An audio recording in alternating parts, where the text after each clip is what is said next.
everybody, before we get started, let me please ask you to hit subscribe, leave a comment, share this video for other people who may not understand exactly what's going on. If you like the content, I appreciate you leaving a comment, letting us know. If you don't like it, leave a comment, let me know so I can address your issues or something. Or if you want to hear about some other topic or something, you want to hear more about truck driving or whatever, let me know. I'll be happy to get back to you. Hey everybody, it's Doc Green, the Road Scholar, coming back at you. I know gas prices are out the roof, fuel prices are out the roof, diesel prices are through the roof, prices on food are through the roof, everything going crazy in Ukraine, and everyone wants to blame Joe Biden. Okay, food prices, yep, Joe Biden. Economy, inflation, yep, I'm going to blame Joe Biden. Gas prices, not going to blame Joe Biden on that one, and here's why.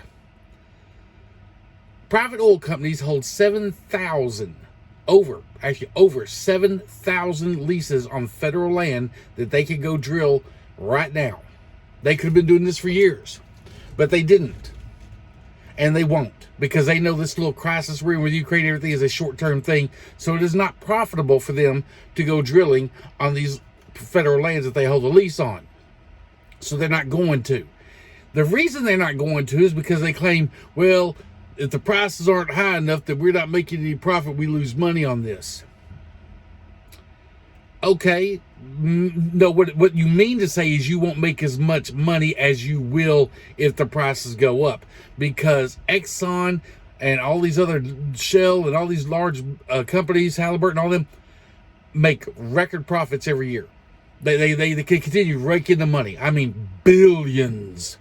What was it, a few years ago? Exxon was the highest paid company in the entire history of the world, but they would lose money if they would tap into these federal leases they were holding.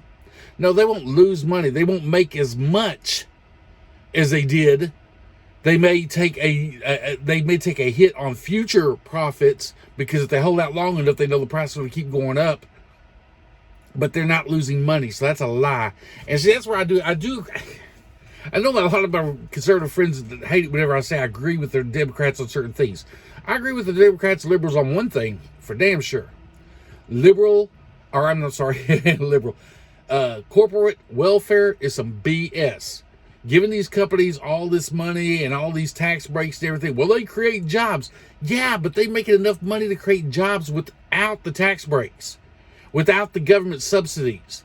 And if they're not, they go out of business, because another company come in and take your place and isn't as greedy as you are. Corporations, these big, huge energy corporations, are greedy.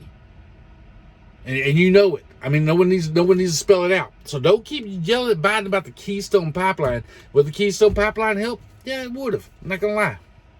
But you know what else will help? The 7,000 freaking leases on federal land. Now, that's not including private land. That's federal land that the oil companies already have. So Joe Biden took back some of the leases about a year ago, and it was, oh, he's shutting down the oil company. No, he's not. They weren't using them.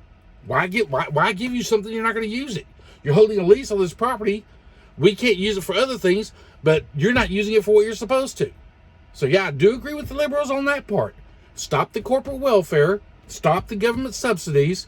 Stop the tax breaks on these oil companies, and make them either use the leases or give them back, and find another company that will use them. So that's what I wanted to get on here and talk about today. Now, inflation, all that stuff, yeah, that's on Biden. And that's the reason you don't hear a lot of your Democrat friends trying to defend them. A few of the nutcases will. A few of the holdouts will. The ones who support the Democratic Party, and no matter what, sort of like the nuts up north in those militia camps that support Trump no matter what. Same thing. You got them on both sides, the left and the right. And so you got some of them libtards that are going to support the Democratic Party no matter what, inflation, everything else. So, but yeah, I just want to get on here and explain it's not all Biden's fault about the fuel prices, and to blame them for like that is just ridiculous, and it's not really helping the country or anything else. It's keeping us divided and everything. I don't mind, we need to be divided on a lot of things, but there's enough truth out here to be condemning the Democratic Party for, without having to make up bullshit. And I know a lot of people are going to say, well, they did it with fake news. I don't care what they did. That's the funny part. See, they have to make up stuff. The liberals have to make up stuff. in order to come down on Republicans and show how bad and evil we are. We don't really have to. All we have to do is sit back, watch, and point. We really don't even have. You want to know how Republicans win this state's election? Don't say a word. Keep your mouth shut. Don't say anything that's going to screw you up. Just keep your mouth shut and let things keep going the way they are. And the Republicans will sweep the next two elections. I'm out.